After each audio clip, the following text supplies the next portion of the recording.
In the rugged frontier town of Caledon, where storms came howling down the cliffs and law was something men carried on their hips, lived a man named Elias Thorn.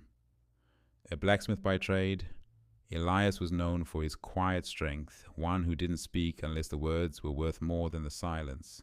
His forge was humble, no grand sign, no painted windows, just the sound of a hammer meeting steel and the fire that never died. People said Elias was stoic, detached, but those who knew him well understood. His calm wasn't apathy, it was discipline.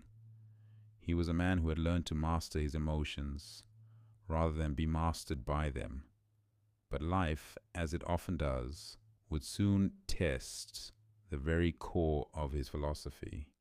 Elias had a younger brother, Rowan, charismatic, impulsive, and full of wild dreams. Where Elias was the rock, Rowan was the storm, always chasing gold, cards, or the next thrill. And yet Elias loved him, fiercely.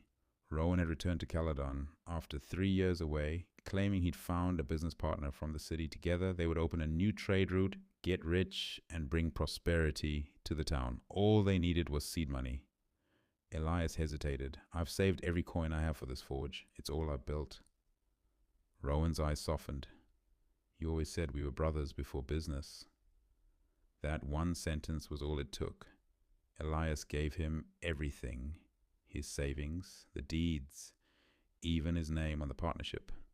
And then Rowan vanished. 3 weeks later, a letter came sealed in wax. "He played you, Thorn, took your money and ran. We're in the city now, and your forge, it's been sold. Consider it payment for always thinking you were better than me." No signature. But Elias didn't need one. The handwriting was unmistakable. The betrayal cut deeper than steel.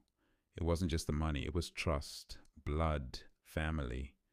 The townsfolk waited for the explosion, expected him to ride out, find Rowan, drag him back in chains. But Elias didn't chase, he didn't scream, he didn't strike. He sat in silence, staring at the empty lot where his forge had stood. For 3 days he didn't speak, and then on the 4th he picked up his hammer and walked to the abandoned stables. He began again. Not from rage, not from vengeance, but from purpose. Each swing of the hammer echoed, not with anger, but with resolve. People came to mock, then to watch, then to help. And slowly the stables turned into a new forge.